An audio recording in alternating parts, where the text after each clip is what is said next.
Listo, 5 de la tarde con 32 minutos. Muy buenas tardes a todos nuestros amigos que a esta hora se enlazan con Zoom al día para recibir la información, el análisis de las noticias, de todo lo que ha sucedido en la jornada de hoy, lunes 18 de mayo del 2020. Mucha información que compartir con ustedes a propósito de lo que ha ocurrido sobre algunas protestas, algunas manifestaciones en varias ciudades del país. Loja, Quito, son algunas de ellas. Muy buenas tardes, mi querido amigo Fabricio Vela.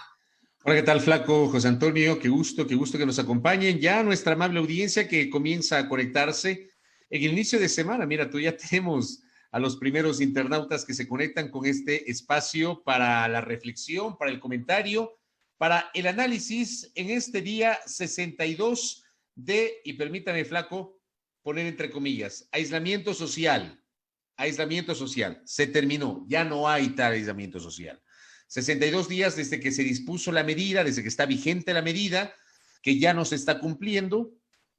Esto pasa en todo el país. Hoy muchísimo tráfico en la capital de la República, bastante tráfico. Algunos negocios, algunas actividades que no son parte de las actividades esenciales ya trabajando. Me refiero a ferreterías, me refiero a cybers, me refiero a papelerías, por ejemplo. Ah, no te puedo creer, ¿en serio? Sí, en los barrios.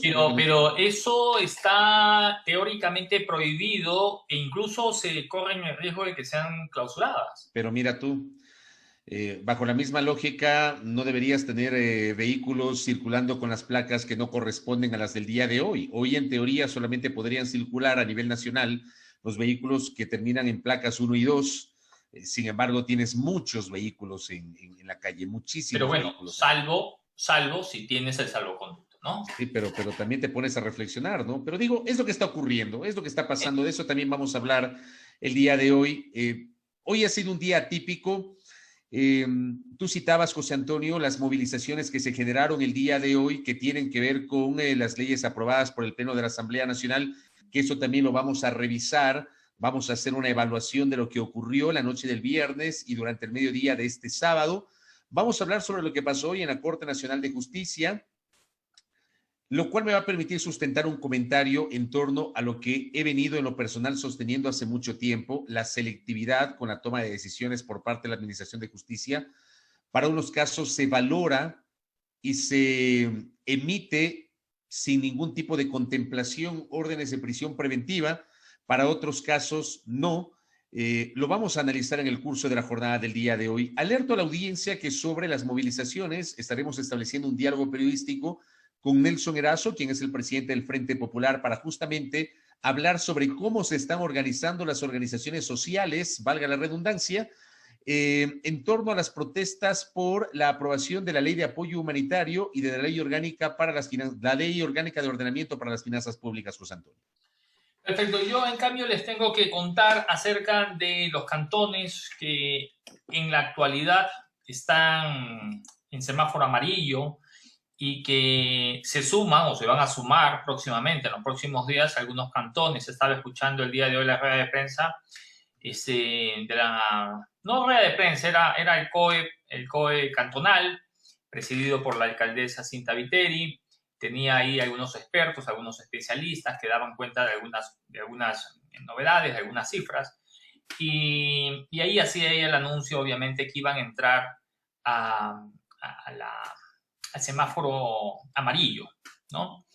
Entonces, decirles que actualmente en el país, en la provincia del Guayas, el cantón Daule, El Triunfo y San Borondón se encuentran en semáforo amarillo. ¿Tienes el mapita? ¿Lo tienes a la mano? No lo tengo en la mano, es una Deja, copia. Lo tengo en sigue, mi sigue tablet, dándole, lo tengo en mi tablet.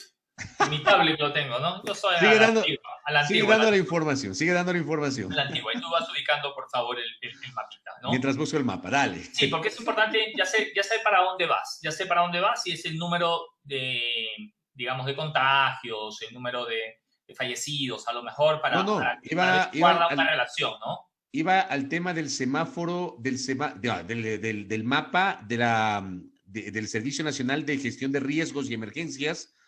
Déjame compartírtelo, querido flaco. A ver, Fallecidos, a lo mejor. ¿Mm? aquí te enseño. ¿Sí lo ves? Sí, lo veo perfectamente. Ok, este es el mapa que publica tú lo encuentras, es el mapa de semaforización cantonal.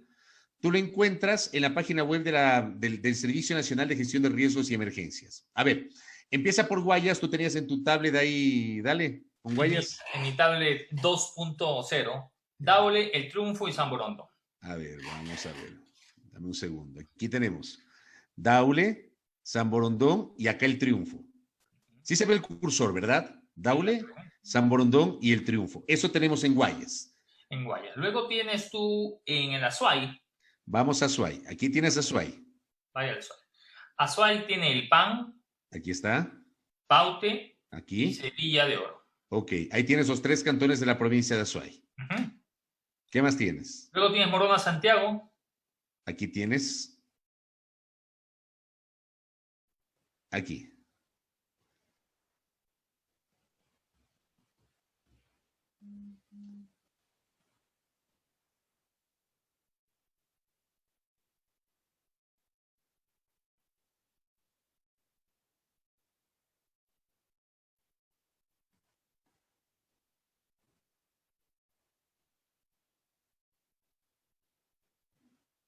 Creo que se perdió el flaco, ¿ah? Creo que se perdió el flaco. Estábamos justamente generando la transmisión, el flaco se quedó congelado, le pasó lo mismo que me pasó a mí. Ahí regresó el flaco. Yo pensé que era yo, por eso me quedé así también congelado. Yo no sé quién es el que seguía hablando, porque yo también seguía hablando y usted estaba congelado. Pero en todo caso. Tú te estabas congelado. Bueno, ya después voy a ver la grabación. Ya.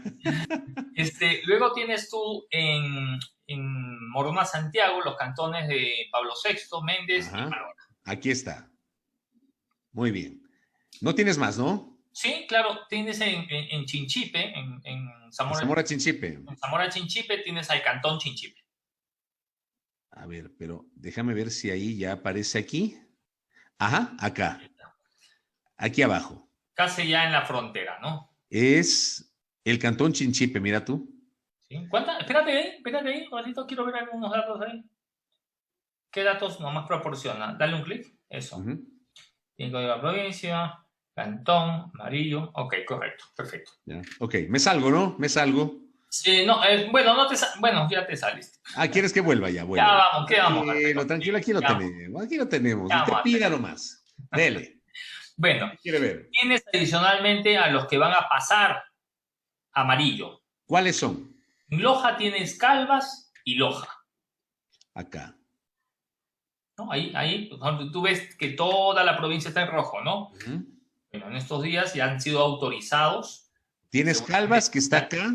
Calvas y Loja. Y tienes la ciudad de Loja. Ok. Calvas es fronterizo con el Perú, según el mapa, como pueden ustedes ver, y Loja que tienes acá. ¿Dónde está la ciudad de Loja? Aquí está la ciudad de... Acá está la ciudad de Loja. Acá. Luego tienes en la provincia del Guayas a Guayaquil, que lo anunciaba su alcaldesa el día de hoy. Aquí está Estamos la ciudad por de Guayaquil. confirmar si es que su directora de comunicación nos tiene ahí en la lista de pendientes, pero claro, está tan complicada la alcaldesa que me dijo, mira, el rato que pueda les hago la conexión, aunque sea caminando hacemos esa entrevista. Me dice. Bueno, hay la buena intención en todo caso de proporcionarnos la entrevista con la alcaldesa de Guayaquil, que hay varias cosas que tratar con ella. Tienes tú en la provincia de Sucumbíos, tienes el cantón Lago Agrio. A ver, esto está más arriba. ¿Te acuerdas de esas coberturas al Lago Agrio? ¿Cómo era? Claro, pues. Cuando habían protestas. Yo me acuerdo, pues me acuerdo. Y querías regresar y te encontrabas con que los comuneros te habían quitado las planchas en los puentes, ¿no? Claro. No podías pasar con el vehículo, ¿no? Claro, se llevaban planchas a su casa. Sobre todo me acuerdo de los desayunos petroleros en Lago Agrio, ¿no? Ahí había un hotel, un asambleísta, un diputado tenía un hotel ahí que ciertamente, no sé si legislaba bien, pero que preparaba unos desayunos en su hotel, eran espectaculares. Bueno, acá tienes Sucumbíos, Lago Agrio, que está aquí Lago Agrio. ¿Qué más? Y tienes por último el único cantón que va a pasar a verde, que es Aguarico, en Francisco de Orellana. Aquí está. Es este de acá. Un cantón grande, ¿no? Sí, igualmente fronterizo con Perú. Exactamente. Ahí tienen el mapita. Bueno, eso es lo que... Y el día de... no sé si lograste ver la entrevista que realizó nuestro colega y amigo Milton Pérez. Ayer. Sí, al Tramos, ministro de Salud. tramos. Sí, tramos, tramos. Tramos, tramos. Mientras planchabas o mientras arreglabas la ropita, ¿no es cierto? Porque Sí, usted sí, es un sí. hombre colaborador en la casa. Bueno, el ministro de Salud, en un pasaje de la entrevista, que me pareció bastante coloquial, porque el ministro no es coloquial, ¿no? Es un personaje, digamos, tradicional, serio, de la vieja guardia. Sí, sí, Le sí. dice a Milton, le dice que respeta mucho la decisión del alcalde Yunda, Jorge Yunda, de ir hasta el día 26. Esto en respuesta a una pregunta que le hizo Milton respecto a qué pensaba acerca de los 70 días, ¿no? Del número ese de los 70 días. Entonces él le dijo, mire, eso yo es algo que le respeto al alcalde Yunda, lo estimo, lo aprecio, pero, entonces Milton le dice, pero si yo fuera el alcalde, le dice, yo ya había abierto Quito. Le dice. Eso dijo, exacto. Yo ya habría abierto Quito, pero inmediatamente, ¿no? Para evitar cualquier meme, le dijo, pero yo no soy el alcalde de Quito, ni el alcalde de Quito es el ministro de Salud. Así que cada uno toma sus decisiones en virtud de sus competencias. ¿A ti cómo te cayó esa declaración del ministro Juan Carlos Ceballos ayer? Bueno, quizás él dice que el 22% de la ciudadanía en Quito está contagiada, ¿no? Y que con ese número, pues ellos consideran que a lo mejor es probable o es posible o es pertinente abrir de a poco la llavecita para que obviamente empiecen ya a activarse la productividad. Ahora, yo creo que el alcalde de Quito tiene una decisión apegada a sus lógicas y creo que hay que respetarlas, ¿no? Porque si no, no se entendería por qué Guayaquil abre el miércoles y tú no abres, estando en teoría un poco mejor. Pero son lógicas que maneja cada uno de los alcaldes y no necesariamente, Fabricio, pasa por el número de casos que tengas. No pasa por el número de casos que tengas, ni por el número de muertos que tengas, ni por el número de hospitalizados que tengas. Para tomar las decisiones, para que los alcaldes tomen las decisiones, tienen que sortear siete puertas, digamos. ¿Sí? La primera puerta, ellos tienen que, digamos, preparar un documento para presentárselo al COE y decir, en virtud de esto que acabamos nosotros de sortear, tomamos la decisión de abrir o cambiar nuestro semáforo. Y esto no es un tema antojadizo, no es un tema que mañana la alcaldesa o el alcalde se levantan con ganas de poner el semáforo en verde y lo ponen. No pasa por ahí. Tienen que sortear 7 puertas. Te voy leyendo las puertas, ¿te parece? Dale. Pero tú dices, en la puerta número 1 tenemos, ¿no? Todavía te acuerdas, ¿no? De Estamos muy chispazos. serios, estamos muy serios. Espérate, voy a Estás de intentar. chispazos. ¿No? Ya mismo vas a empezar a proporcionar la funda de multiproductos Drocaras y toma asiento. Muchas gracias, por favor, ya que estás hablando de las puertas. Quiero monitorear, digamos. Bueno, sí. No me sale todavía el número de, no sé por qué, está un poco lenta mi conexión. Ya. No me sale la cantidad de amigos que tenemos en la transmisión. Pero bueno.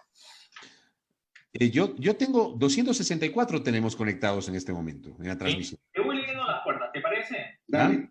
Dale. 0 Polito 0, dice Ernesto Villacrés. ¿Pero tú dices? Ok, listo. Perfecto. Sí, ahí ya me salió. Mira, entonces primero tienen que comprobar, ¿no?, que ha habido una disminución de casos en los últimos 14 días. Primer punto, ¿no? Entonces tú dices, señores, hace 14 días nosotros teníamos tal cantidad y ahora tenemos uno menos. Listo, ok, se cumple. ¿Por qué 14 días? Porque son los 2 periodos de incubación, ¿no? Entonces tú dices, un periodo de incubación, 2 periodos de incubación, ok, mira, hemos bajado. Listo, perfecto. Siguiente puerta. Diga. En la puerta... En la puerta número 2. Gana, ya. Disminución de tasas de hospitalización en 14 días. Es decir, ¿Cuántas personas se han hospitalizado? ¿Cuántas personas hace 14 días se hospitalizaron? 20. Ok, correcto. Y ahora 15. Correcto. Pasó. Le ponemos un check a su puerta. En la puerta número 3, o como tercer caso, está la disminución de tasas de mortalidad en los últimos 14 días. Eso, a ojos, sí lo cumple Guayas, porque han tenido un descenso vertiginoso de la cantidad de fallecidos. Entonces, es la cifra oficial. Siempre la cifra oficial. Es que es la única forma que tú tienes para... Sí. Lamentablemente es así, con las reglas a favor y en contra. Termina siendo así es. Claro, es como... digamos, tú no puedes... Tú cuando juegas con un árbitro no dices el árbitro... No, el árbitro está jugando para los dos, aunque a veces que hay árbitros que juegan por un equipo, pero bueno. Entonces... El cuarto punto, la cuarta puerta, sería la disponibilidad del 30% de camas de hospitalización. Es decir, tú tienes X cantidad de contagiados COVID y tienes que tener el 30% de camas. Eso ya es un montón de camas. Es por eso, y no sé si tú habrás caído en cuenta de que mientras en Quito tú veías que había unas personas en el hospital y todo lo demás, el alcalde de Quito ya estaba abriendo Parque Bicentenario, ya se hablaba de la Federación Ecuatoriana de Fútbol, ya se hablaba de otros lugares donde se iban a meter camas por si se lo necesitase, igual en la ciudad de Guayaquil. Y esto obedece justamente para cumplir este cuarto punto.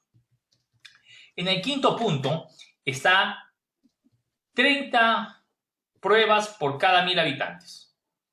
O sea, si tú en este momento estás haciendo 30 pruebas por cada 1.000 habitantes, has cumplido con ese punto. Y el último punto, a ver, 1, 2, 3, 4, 5, son 6 puntos entonces. No, perdón, son 7 puntos. Antes del 30%, antes de las 30 pruebas por cada 1.000 habitantes está la disponibilidad del 30% de camas en terapia intensiva. O sea, la una son camas hospitalarias y las otras son camas de terapia intensiva, es decir, ya con respiradores y todos esos equipos, ¿no?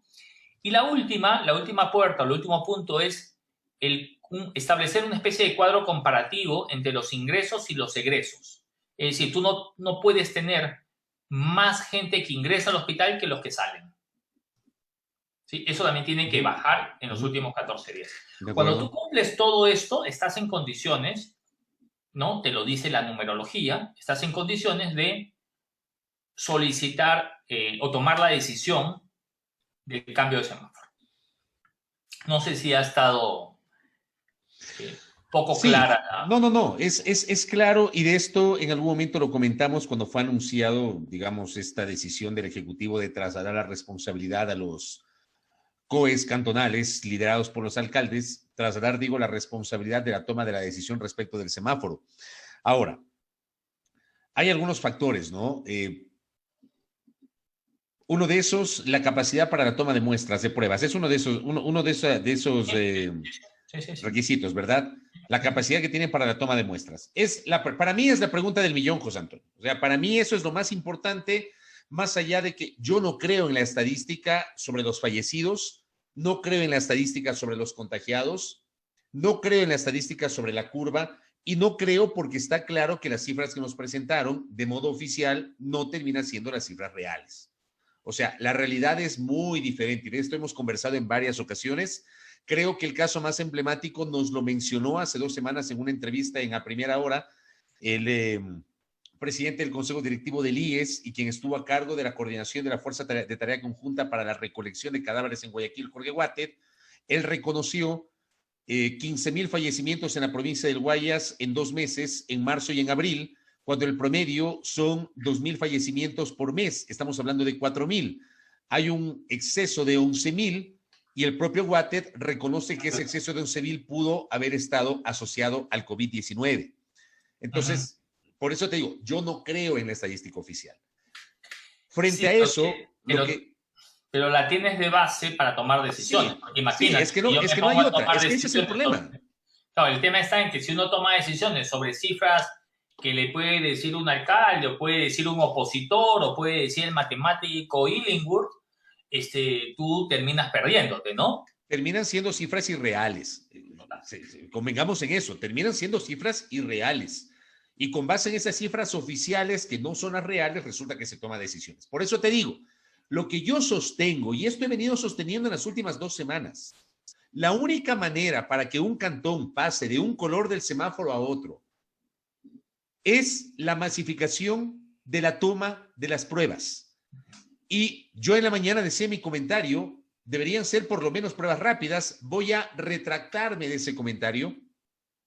Luego de que entrevisté esta mañana a la doctora María Miranda, que es muy activa en redes sociales. Ella es una ecuatoriana que reside en Inglaterra. Ella no es epidemióloga, pero es médico. Ella es cirujana plástica, pero ha investigado mucho y es muy activa en las redes sociales. Le hicimos una entrevista esta mañana y ella confirmó efectivamente que las pruebas rápidas tienen un bajo nivel de efectividad, que inclusive hay que analizar la calidad de la prueba rápida, porque resulta que ahora hay un montón de gente, José Antonio, que te vende pruebas rápidas. Si tú abres el Facebook, te encuentras con gente que frente a la situación económica ha tomado la venta de pruebas rápidas como un emprendimiento. ¿Tú te acuerdas de la entrevista que hicimos con Inti? ¿Cómo no? Con Inti Quevedo, ¿sí? Claro. Tú sabes que después yo me quedé con algunas dudas y la llamé por teléfono, ¿no? Porque yo tenía la misma inquietud que tienes tú hoy, que es, uno ve una cantidad, y yo te puedo, o sea, te juro, o sea, al día a mí me llegan 3, 4 publicaciones y no estamos hablando de, te vendo 50 pruebas, ¿no? Estamos hablando de, tengo 5.000 pruebas, tengo 10.000 pruebas, tengo 50.000 pruebas. Una capacidad de, como bien señalas tú, se ha vuelto en un emprendimiento. Es un emprendimiento, ¿cierto? Tú lo encuentras en el Facebook. Entonces, yo en la mañana decía, deberían masificar la toma de pruebas, aunque sea pruebas rápidas. Yo me retracto de ese comentario luego de escuchar el día de hoy a la doctora María. ¿Por qué? Porque ella expuso en la entrevista de hoy la poca efectividad que tienen las pruebas rápidas frente a las pruebas PCR, porque la prueba rápida te hace una valoración en torno al comportamiento de tu sistema inmunológico, ¿ya? Es una suerte de tamizaje, nos explicaba hace algunas semanas Inti Quevedo, justamente que la habíamos entrevistado, y la prueba PCR es la que determina si tienes o no, o estás o no contagiado por COVID-19. Luego, ¿quién garantiza que esas pruebas rápidas son las efectivas? Son las que en realidad funcionan por esta masificación que te estoy señalando. Yo no sé si la Agencia de Regulación y Control de Regulación y Control y Vigilancia Sanitaria, ARSA, está haciendo algún tipo de control justamente sobre la masificación de la venta de las pruebas rápidas. La prueba rápida termina siendo, no sé si tú ya la has visto, termina siendo más o menos un dispositivo similar al que te detecta el embarazo, ¿ya? Es igualito. Y te aparece ahí una señal, unas rayitas, igualito que en la prueba de embarazo. Pero la efectividad es la discutible. Entonces, retomo lo que estaba diciendo, y es lo que yo sostengo. La manera con la cual, o el argumento con el cual los COEs cantonales deberían valorar la posibilidad de pasar de un color de semáforo a otro es la masificación de las pruebas a la población. Con base en eso, identificar cuáles son los sectores de sus respectivos cantones que son los centros de los contagios y allí establecer un cerco epidemiológico. Entonces, tú generas política pública por un lado, con la masificación de las pruebas ya sabes que en tal sector es una zona muy compleja de contagio y haces el cerco epidemiológico. Y en otro sector, tal vez al otro lado de la ciudad, tú te das cuenta, bueno, aquí no pasa nada, los casos son muy pocos, hay 10 casos, estoy diciendo cualquier cosa, o 5 casos, entonces vamos a hacer esa valoración y procedemos al cambio del color del semáforo. Yo siento que nada de eso ha ocurrido, José Antonio. Sí, que es un poco lo que hizo Guayaquil. Guayaquil, digamos... Tú le escuchaste a la alcaldesa, ¿qué dijo ella? Con relación a qué? A esto que estamos hablando en este momento. La masificación de las pruebas para sectorizar. Bueno, lo que pasa es que ellos ya lo hicieron. En boletines anteriores ella ya informó respecto a esto. Es decir, se dejó asesorar por algunos médicos y justamente sectorizó la ciudad y comenzó a hacer muestreos, ¿no? Que es un poco como lo hacen quizás cuando se realizan algunas encuestas. Tú no es que coges a un barrio y solamente en un barrio haces la encuesta. No, coges de ese barrio a unos, de otro barrio a otros, de los barrios de clase media, clase alta, clase popular, subsuelo, subterráneo, y de ahí tú tienes una especie no sé si la palabra es tamizaje, lo que sí tienes un universo un poco más compuesto por varias realidades, ¿no?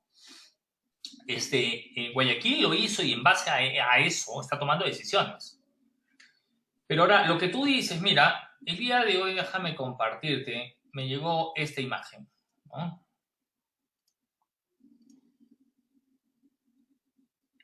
Así lo publican, ¿no? COVID-19, lo estás viendo. Sí.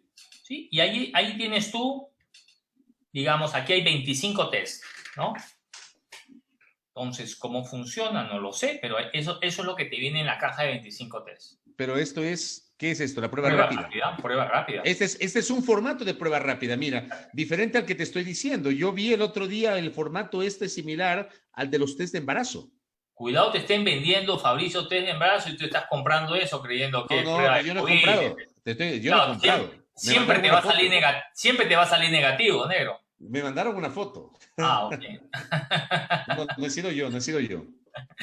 No, digo, capaz te meten en gato por liebre, usted ahí poniendo 2 gotitas, y claro, usted jamás se va a quedar en cinta, siempre le va a salir negativo. Quiero ver si tengo por aquí alguna otra imagen respecto de las que te decía me han mandado. Pero lo que tú dices es cierto, y todos los médicos que hemos entrevistado sostienen lo mismo. La única forma es ¿cómo se llama? Entrevistar a la mayor cantidad, no entrevistar, sino a la mayor cantidad de personas, hacerle la prueba. Porque si no, no... Ahora, la prueba rápida sí te ayuda, tampoco es que es inútil, ¿no? Tampoco es que es inútil. Lo que te da es una idea. de la prueba, pero lo que te da es una idea, ¿no es cierto? Y esa idea tiene que ser confirmada necesariamente por una prueba PCR. Oye, yo te digo una cosa, yo no he escuchado hasta este momento, José Antonio, un solo especialista, uno solo no he escuchado, uno solo que no diga que con base en la prueba rápida puede haber la emisión de falsos negativos. No, pues es que claro, hay un margen de error, ¿no? Ya, el tema es que si tú masificas la toma de pruebas rápidas y resulta que esa prueba rápida, primero, ¿cómo sabes que es una prueba rápida efectiva, una prueba rápida autorizada, una prueba rápida avalada por el ARSA, por la autoridad sanitaria, etcétera? Primero, ¿cómo sabes? Sí. Claro, al no ser una medicina, entiendo que es como traerte algún otro producto, pero debe contar con... Mira, hay pruebas que las venden en internet e incluso te pasan, así como las mascarillas que te pasan el certificado, las pruebas y el pedigrí de la mascarilla, un poco y más, ¿no? Pasa lo mismo con las pruebas rápidas. O sea, en la entrevista con Inti quedó muy claro en que hay pruebas que son baratas, pero te corres el riesgo de que no te cubran todas las enfermedades. Y que puede suceder que, qué sé yo, la prueba rápida que tienes no te reconoce el tema de sarampión, ¿ya? Entonces, si tienes sarampión, puede la prueba rápida decirte si tienes carga viral, ¿sí? Pero a sarampión, no a COVID. Es por eso que si las pruebas rápidas tienen mayor espectro de enfermedades, ¿no? La única que va a salirte que tienes anticuerpos tienes carga viral es para COVID y no necesariamente para otro tipo de enfermedades. Es por eso que tú encuentras unos precios diferentes, muy diferentes, ¿no? Claro. Mira. Yo me quedo con esa inquietud, Flaco. O sea, yo tengo esa inquietud. Y me preocupa que inclusive haya municipalidades y haya gobiernos provinciales que están haciendo pruebas rápidas. O sea, me preocupa esto. Pero tú tienes, Fabi, el fin de semana tú ves al ministro de Salud y al secretario Sebastián Roldán, que fueron al aeropuerto a recibir a uno de los aviones de carga que llegaban con una X cantidad de pruebas rápidas. A mí eso digamos, me asombró, ¿no? Porque mientras el municipio de Quito traía PCR, digamos, el Estado está trayendo, El Estado central. el Estado central, sí, el gobierno estaba trayendo pruebas rápidas. De lo que daba cuenta el ministro, que son unas pruebas rápidas bastante efectivas, ¿no? Que te pinchan el dedo y ahí un poco como que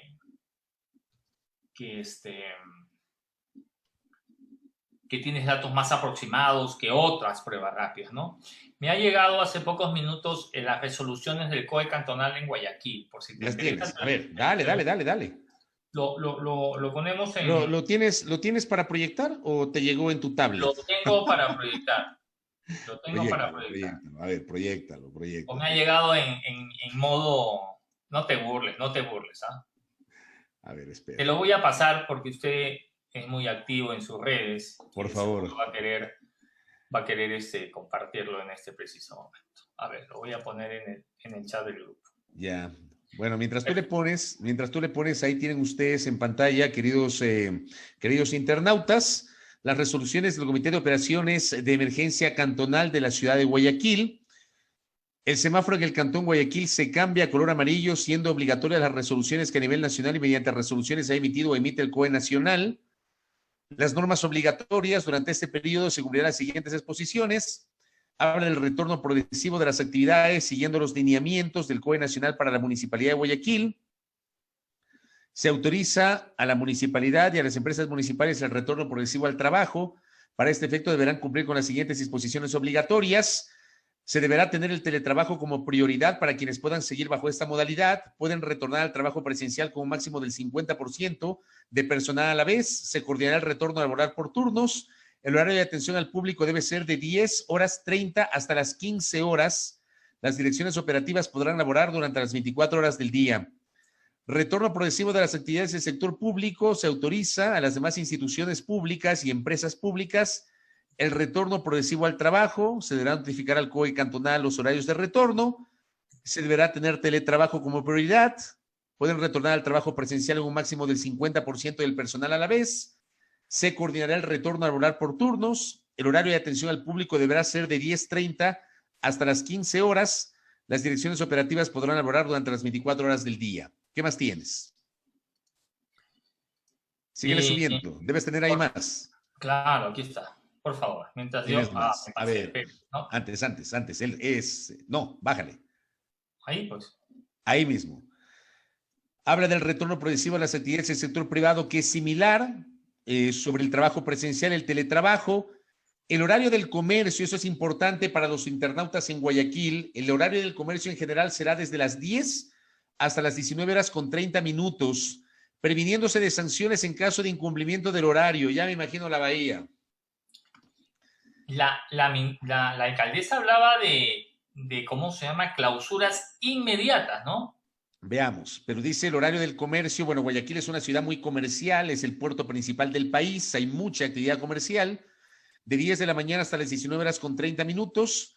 Actividades comerciales previamente autorizadas podrán funcionar con un aforo máximo del 30% de su capacidad. Yo quisiera saber, ahí me detengo solamente para hacer esta digresión, José Antonio, quisiera saber cómo con base en esto van a hacer en la bahía, por ejemplo, de Guayaquil. ¿Cómo van a hacer, cómo van a precautelar el ingreso de la gente a la bahía? La gente que va a comprar, los comercios están pegaditos ahí en la bahía de Guayaquil.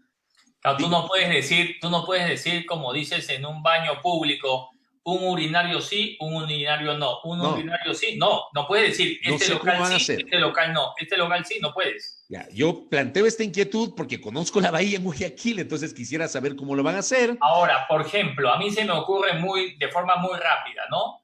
Lunes abre local 1, 3, 5, 7, 9. Martes abre local 2, 4, 6, 8. Podría ser esa una alternativa. Podría ser. A ver, ¿qué más dice? El aforo del 30%, se recomienda promover otro tipo de transporte alternativo al transporte público.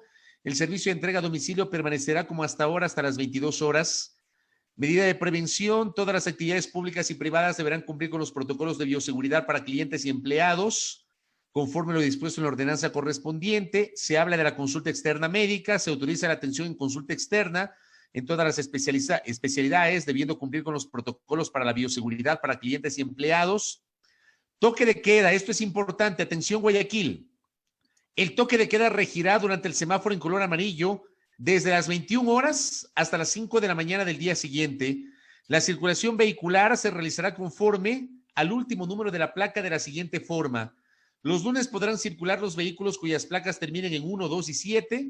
El martes, aquellos que terminen en 3, 4, 5 y 8.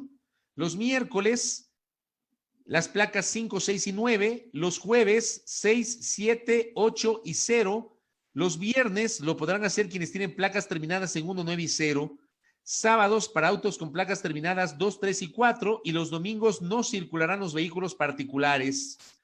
El transporte terrestre se autoriza el transporte urbano e interparroquial con ocupación máxima del 30%.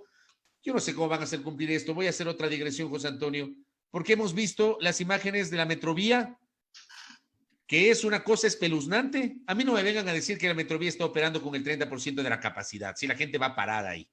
O sea, no vengan con eso. Desde hace 2 semanas, lo que está pasando en Guayaquil con el uso de la Metrovía es de locos. Claro, hay que ver el 30% con relación a todos sentados o el 30% con relación de pasajeros hasta en el techo. O sea, debería ser todos sentados, pues, José Antonio. Debería ser. O sea, pienso yo. Pero bueno, aquí dice que se autoriza máximo el 30% del transporte interparroquial y urbano.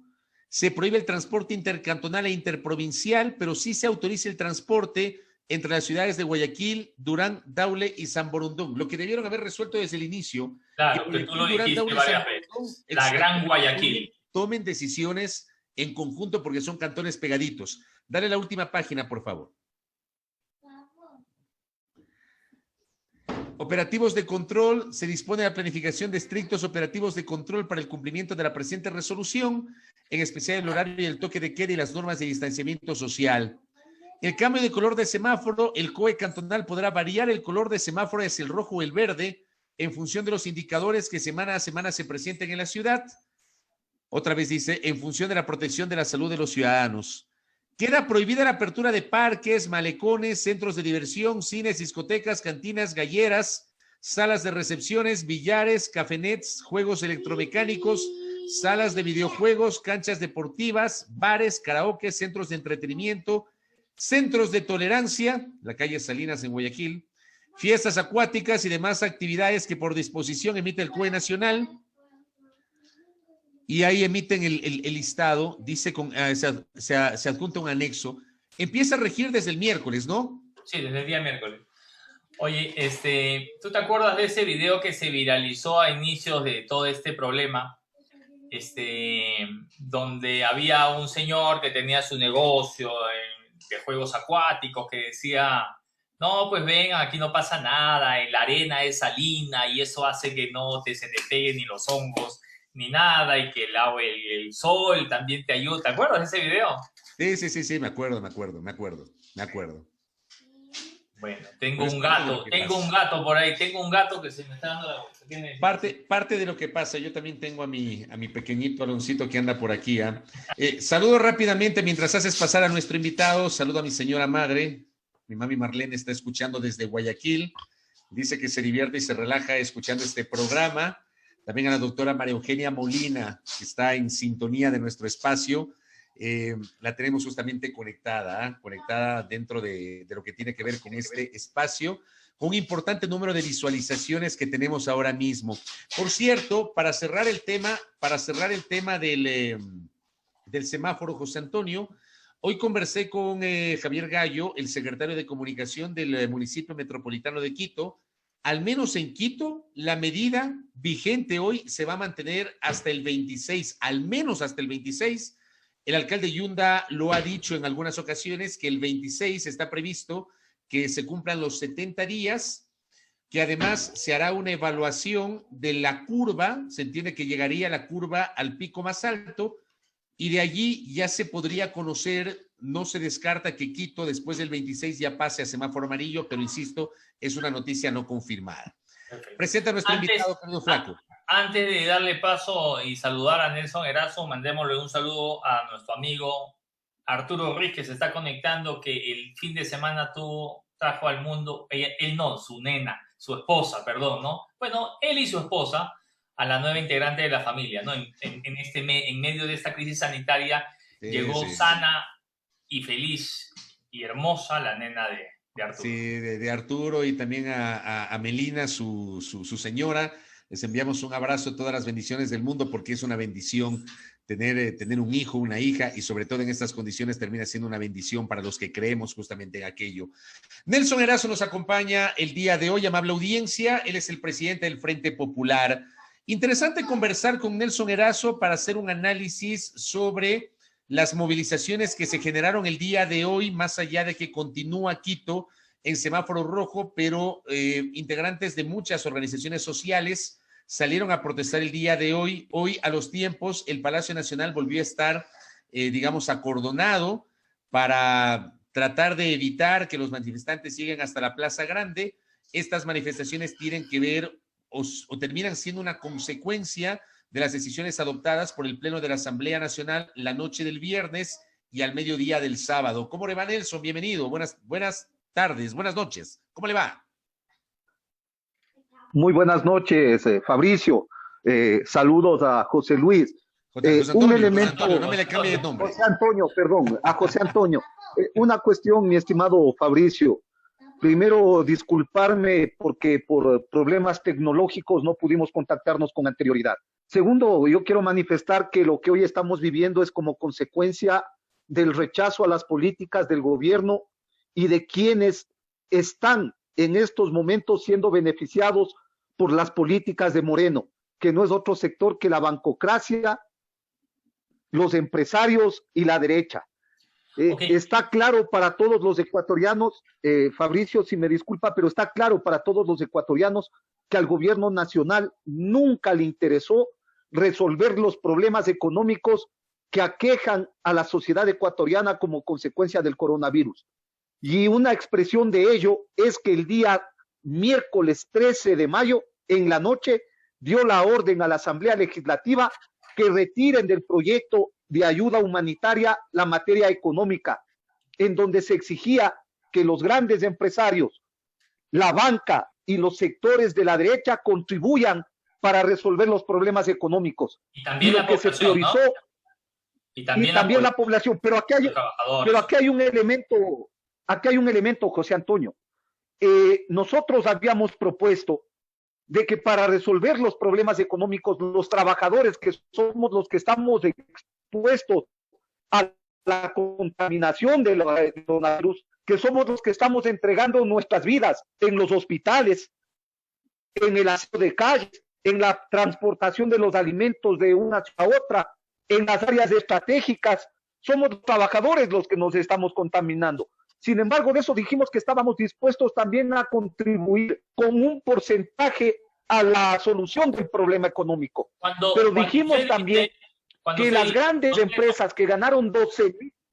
Don Nelson, para poder hacer esta entrevista mucho más dinámica, para poder hacer esta entrevista mucho más dinámica, digamos, permítanos nosotros preguntar y usted, si es posible, en la medida de lo posible, hacer respuestas mucho más concretas para sacarle el mayor provecho posible a la entrevista. Cuando usted dice, hemos propuesto, ¿cómo lo hicieron esta propuesta? ¿Lo hicieron a través de redes? ¿Lo hicieron a través de un documento? ¿Lo hicieron a través de la Asamblea Nacional? ¿Tuvieron un acercamiento con alguien del gobierno? ¿Cómo hicieron esta propuesta que usted dice que estaban dispuestos a contribuir? A ver, frente a los anuncios en la cadena nacional del presidente Lenín Moreno, públicamente las centrales sindicales y el Frente Popular, al igual que la CONAIE, señalamos nuestra predisposición a contribuir económicamente luego de que el trabajador tenga el salario acorde al costo de la canasta familiar. Y le entregamos por escrito, tanto al presidente de la República como a la Asamblea Legislativa, una propuesta que signifique recuperar los recursos para enfrentar el tema de la pandemia. Obviamente en esa propuesta constaban los siguientes elementos, José Antonio. Constaba que esas 2,000 empresas que ganaron los 12,000 millones de dólares contribuyan con porcentajes del 5 al 15%. Eso significaba recuperar 1,026 millones de dólares. También le dijimos que era necesario cobrar los más de 1.500 millones de dólares de elevación tributaria que tienen las grandes empresas. Y adicionalmente les propusimos que el gobierno nacional declare la moratoria de la deuda para que esos recursos que están destinados al pago de la deuda externa sirvan para comprar alimentos para el pueblo ecuatoriano, pero también para comprar los implementos de bioseguridad que necesitamos en los hospitales y en los puestos de trabajo. A ver, con esto que ha ocurrido, digamos, la noche del viernes y el mediodía del sábado, don Nelson Erazo, presidente del Frente Popular que nos acompaña, se entiende que la pelota está en la cancha del presidente de la República.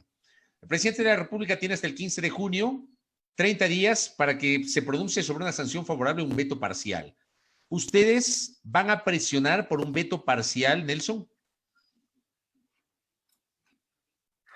Las movilizaciones del día de hoy y las acciones que continuarán serán en exigencia de que el presidente de la República vete todo el capítulo en materia laboral, que se deje sin efecto lo aprobado por la Asamblea, al igual que también deje sin efecto en la ley de ordenamiento de las finanzas públicas el hecho de que el IES pasa a ser una institución del sector público, porque con esto están acabando con la autonomía y están poniendo en riesgo la seguridad social. Sobre el tema de la ley de apoyo humanitario, Nelson, ¿eso querría decir que para ustedes no fue suficiente la decisión de la Asamblea de excluir todo el capítulo de contribuciones? No están las contribuciones de los trabajadores ecuatorianos con relación de dependencia, no están las contribuciones de los profesionales que no tienen relación de dependencia, no están las contribuciones de las empresas y tampoco está la creación de la cuenta única de apoyo humanitario.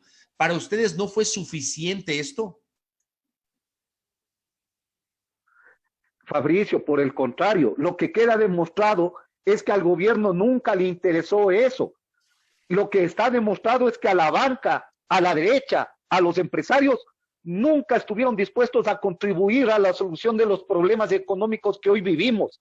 Lo que a ellos les interesaba es eliminar los derechos de los trabajadores. Por eso es que se mantuvieron en el escenario de discutir solamente la reforma laboral. Es decir, esta ley de ayuda humanitaria lo que busca es la esclavitud laboral. Cuando ahí se resuelven, por ejemplo, aspectos, mi estimado Fabricio, como por ejemplo, eliminar el desahucio en el caso de despido intempestivo. Se plantea la reducción de los salarios en el 25 o el 45%. Se establece que las vacaciones de los trabajadores sean manejadas por parte del empleador. Se señala de que la jornada de trabajo debe ser de 6 días a la semana y que haya solamente un día de descanso, pero adicionalmente a eso se deja abierta la puerta para que la jornada de trabajo supere las 8 horas y en otros casos, mi estimado Fabricio, también con esa acción se elimina las horas extraordinarias y suplementarias. Es decir, es un golpe nefasto en contra de los trabajadores. Y más aún con esto culmino, pero más aún cuando se dice de que el acuerdo entre las partes es entre el trabajador y el empleador. Es decir, dejan de lado la organización sindical. El trabajador queda en la indefección. Le mandan al trabajador, disculpen este ejemplo, puesto un revólver en la cabeza a dialogar con quién es el responsable de la sobreexplotación laboral, que es la patronal, mi estimado Fabricio. Ok, don Nelson, es importante dar lectura a cómo está redactado el documento, porque digamos, usted ciertamente dice algunas verdades, pero obvia otras que están en el documento y que es importante comprenderlas en el contexto. Y entiendo obviamente la posición del Frente de Trabajadores, porque justamente fueron creados para eso, para defender los derechos, no solo los ganados, o principalmente los ganados, para que no haya un retroceso de derechos, ¿no? Ok, la ley de apoyo humanitario plantea alternativas, algunas alternativas para arreglos en pensiones, educativas, créditos, qué sé yo, pero digamos, hay las medidas para flexibilizar el mercado laboral, porque sin lugar a dudas uno lo lee y sí hay como sí hay una flexibilización, indudablemente, ¿no? Ok, abordemos punto por punto. El salario, en el primer punto se dice que el salario se puede reducir por acuerdo entre el trabajador y el empleador, ¿no es cierto?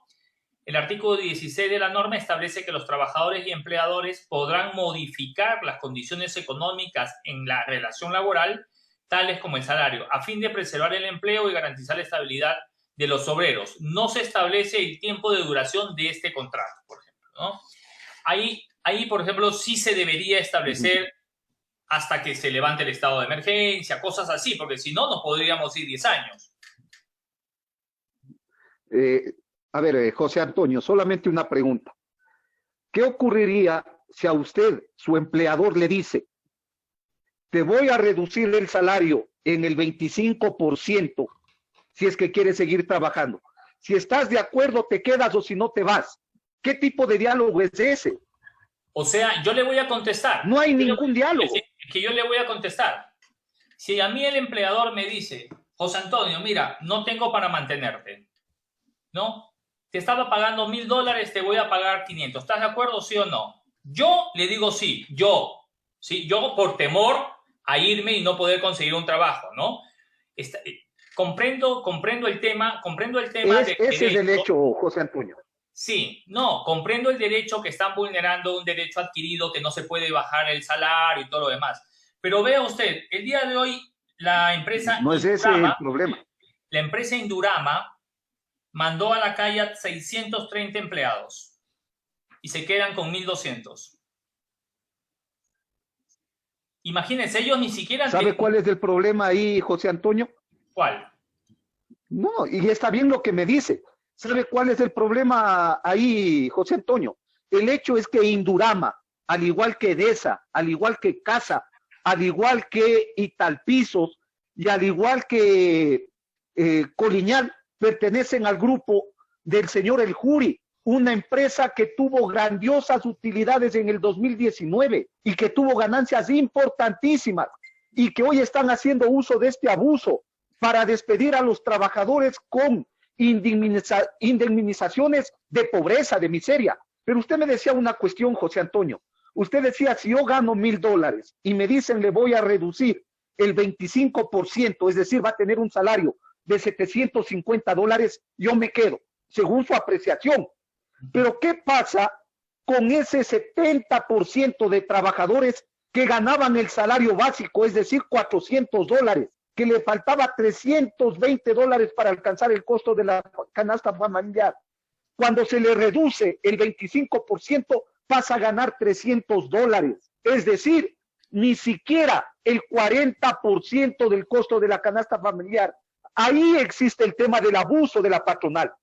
Para generar empleo, mi estimado José Antonio, con lo que sí estoy de acuerdo que se debería hacer, porque necesitamos garantizar la estabilidad, las fuentes de trabajo y la productividad. Aquí no se necesitaba una reforma laboral. Nosotros conversamos con la pequeña industria, que es la que entrega el 70% de empleo en el país. ¿Saben qué nos dijeron la pequeña industria? No queremos la flexibilización. Lo que queremos es que el Estado le obligue a la banca a bajar los intereses para que efectivamente podamos nosotros tener prestaciones y garantizar el desarrollo de la empresa. Nosotros le planteamos eso al gobierno nacional. Le dijimos al señor Moreno que sería bueno que le obligue a la banca a que condone las deudas de la pequeña industria en lo que tiene que ver a intereses, multas y recargos que hoy tienen en los bancos, y que eso hubiese servido para aliviar la situación de la pequeña industria. Pero eso nunca quiso hacerlo. Así como él le condonó $17 millones al señor Lazo, más de $40 millones al Banco del Pichincha, hubiese sido bueno que le obligue a la banca privada a condonar este tipo de deudas a la pequeña industria. Ahora, hay una de las cosas, Nelson, hay una de las cosas que recurrentemente dice la gente. Nos escribe mucha gente, estamos dialogando con Nelson Erazo, aquí en Primera Plana, él es el presidente del Frente Popular, y dice algunas personas, algunos internautas, dicen que ustedes en un momento en un momento dado respaldaron al gobierno de Lenín Moreno.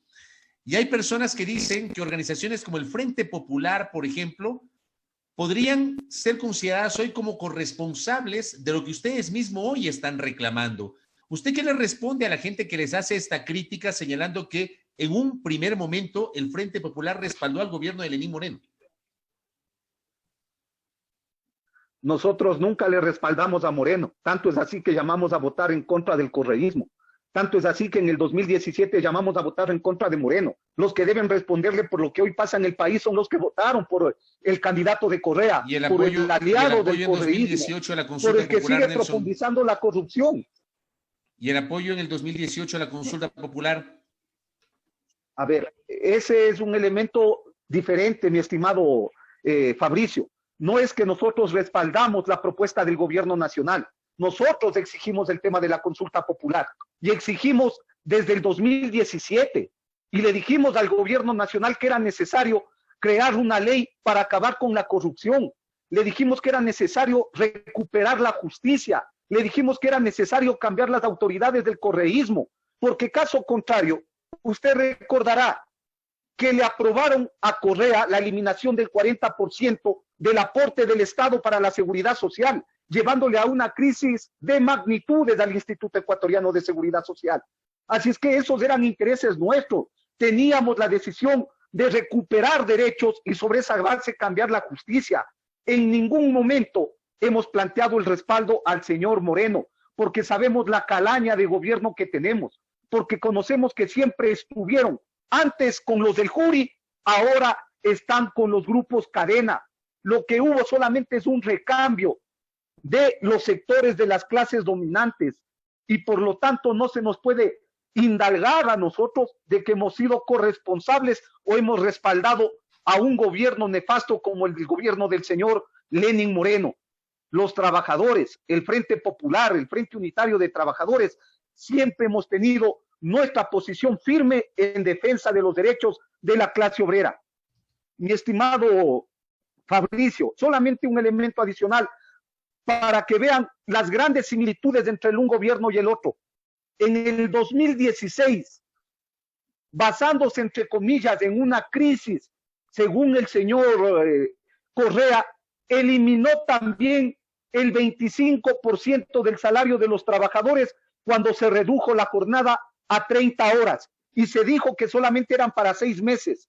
Hoy el cambio que se hace en la ley de apoyo humanitario es de que la jornada puede ser de 30 horas durante 2 años, reduciendo el salario en el 25% y con la posibilidad de que sean 2 años más. Es decir, siempre estuvieron gobernando los mismos y nosotros siempre hemos estado en la calle y no ahora.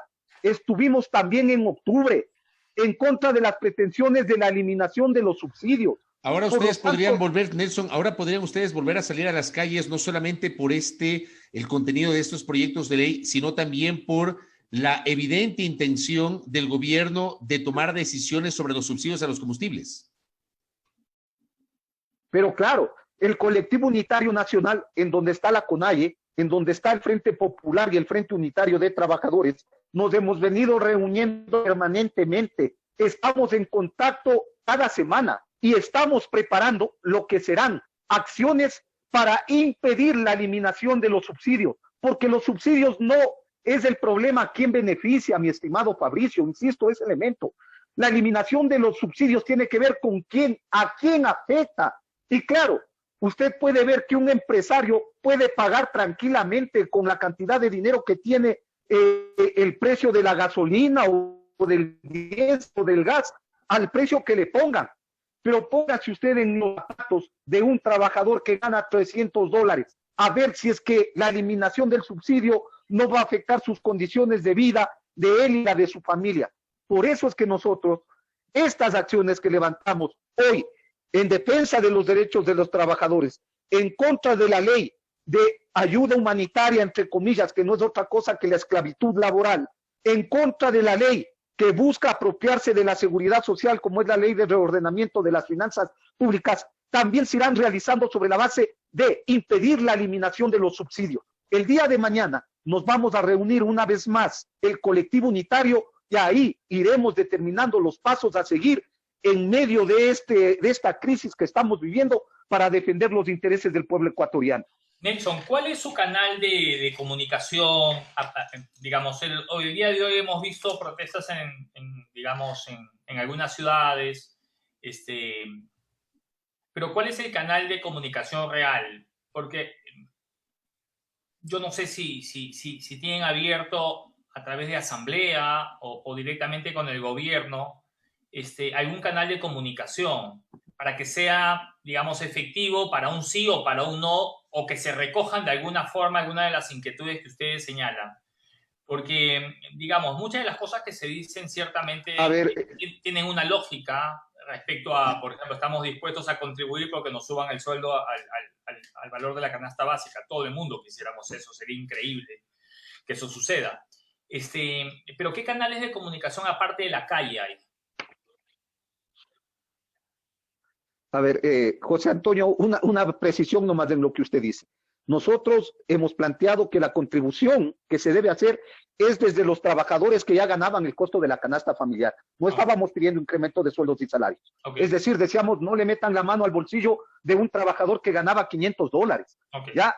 Pero también le decíamos al gobierno que no era el momento de que se ponga un porcentaje solamente hasta los $10,000. Mi estimado José Antonio, existen gerentes, como por ejemplo el gerente del Banco del Pichincha, que gana por encima de los $50,000. El gerente de la Techín, que gana por encima de los $80,000. El gerente de Andes Petroleum gana por encima de los $120,000. Y esos sectores que ganan por encima de los 60,000, de los 50,000, no iban a aportar un solo centavo. Fíjese usted estas grandes contradicciones que se daban.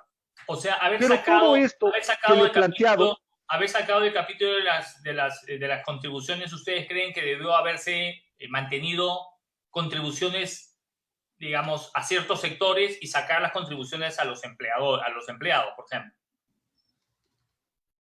Pero claro, José Antonio, por ejemplo, nosotros dijimos, ¿cómo puede ser posible que el gobierno diga que le va a quitar el 1% a un trabajador que ganaba $500?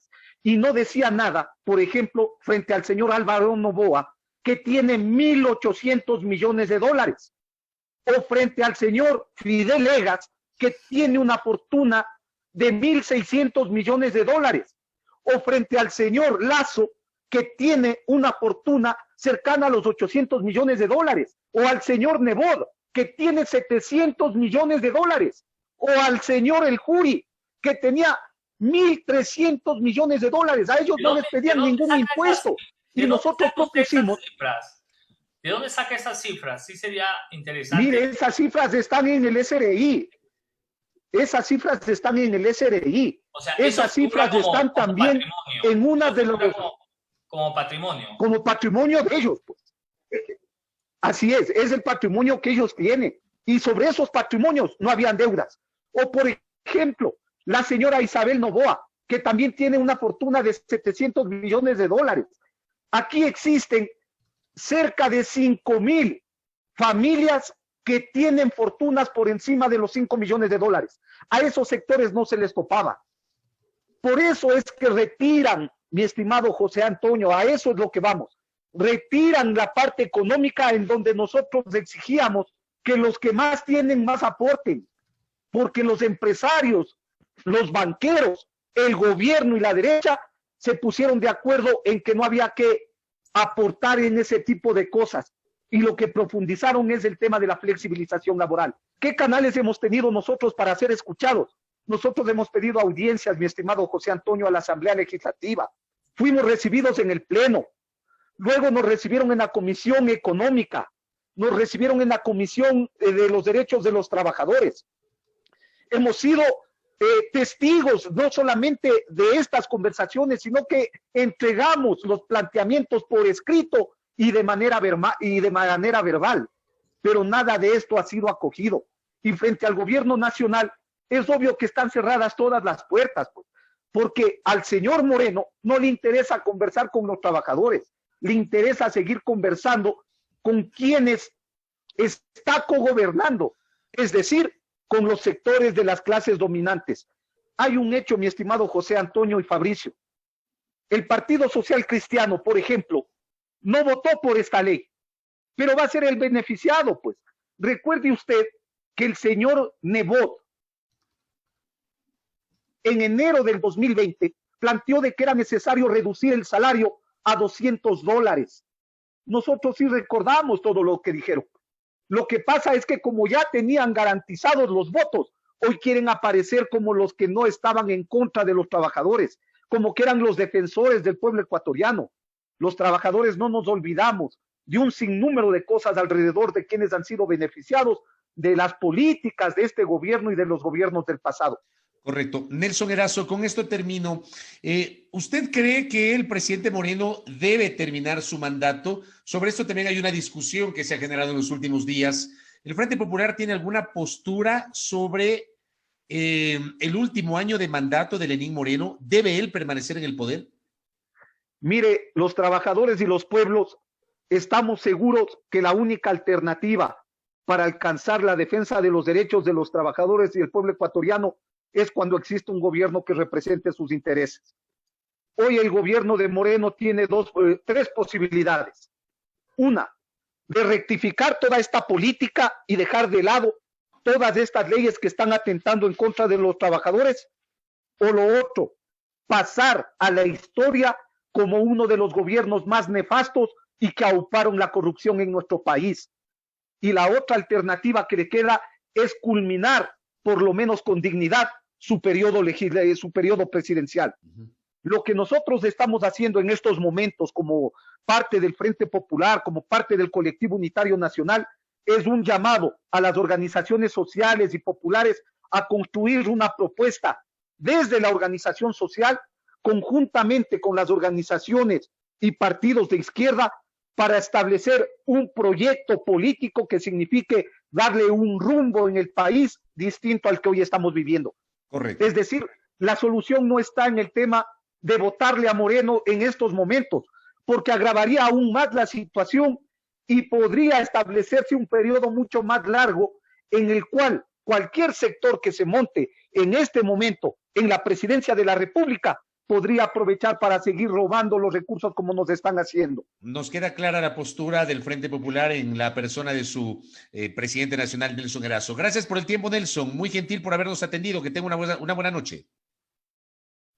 Muy amable a ustedes. Muchas gracias, Fabricio. Gracias. Siempre Nelson es un Erazo. gusto estar a dar su servicio. Muy amable.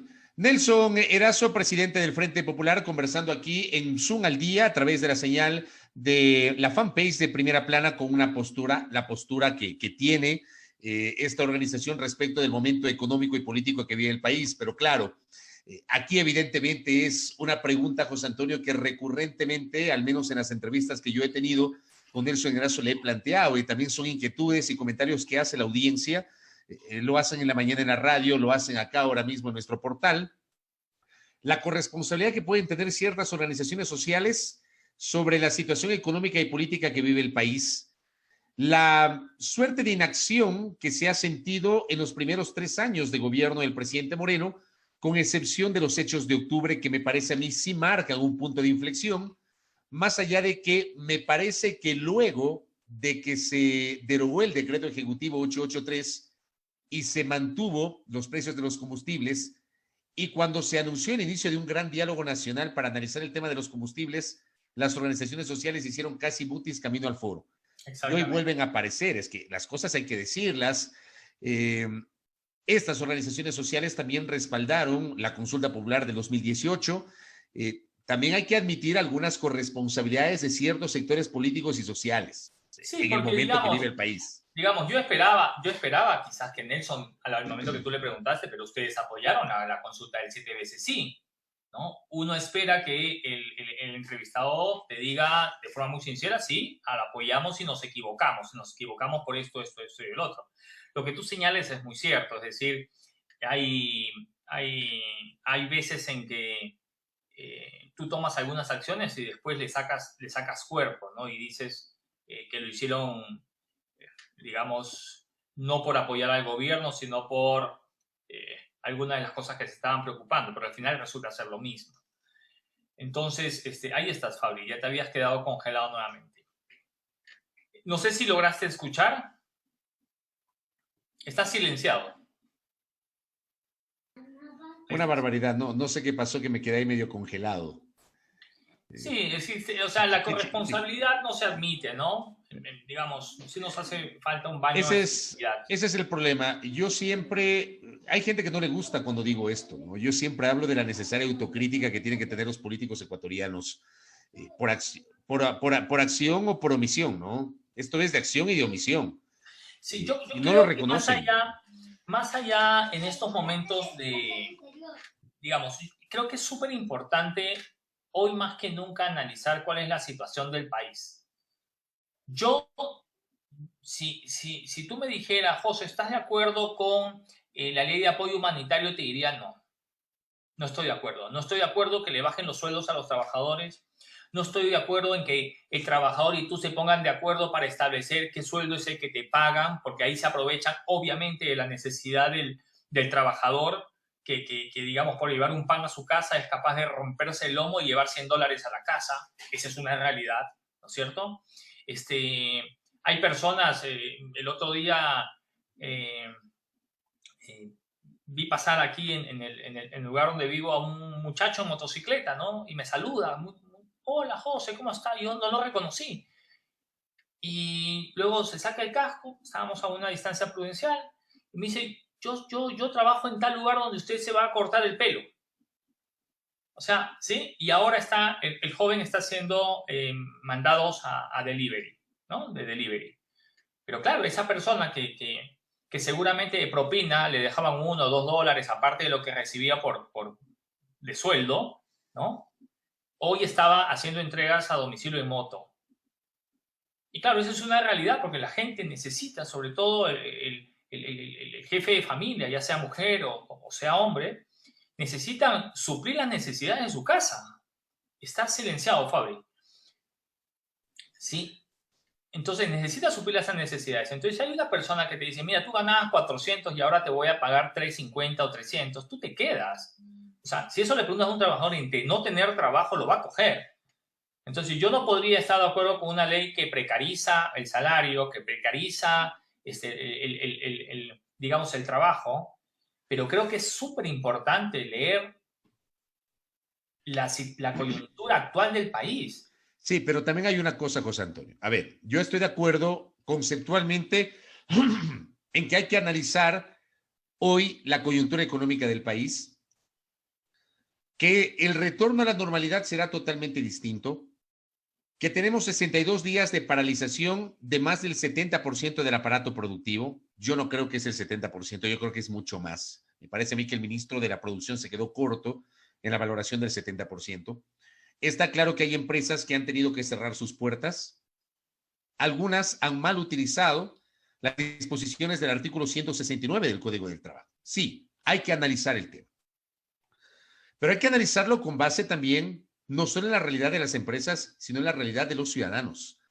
A mí me espeluzna, José Antonio, amigos y amigas, leer a alguna gente cuestionar el concepto de estabilidad laboral en el Ecuador. O sea, yo al menos tengo un criterio que tal vez habrá gente que no lo comparta.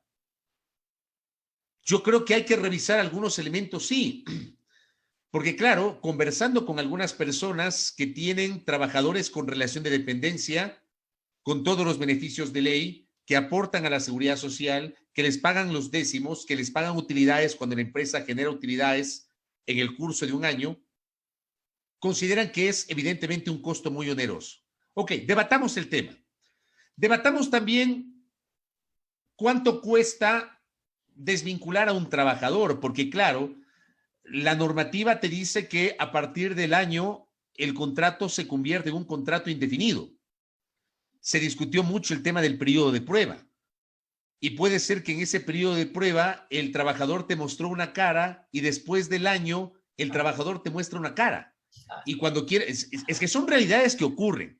Yo digo, discutamos eso, pero discutámoslo en serio, pero en serio. Pero no discutamos el concepto de estabilidad laboral per se. Porque yo creo que un trabajador, espérate flaco, yo creo que un trabajador que tenga garantías de que va a recibir su salario al final del mes, que tenga estabilidad laboral y que sepa que al siguiente mes va a seguir teniendo su trabajo y que al final del siguiente mes va a recibir su remuneración.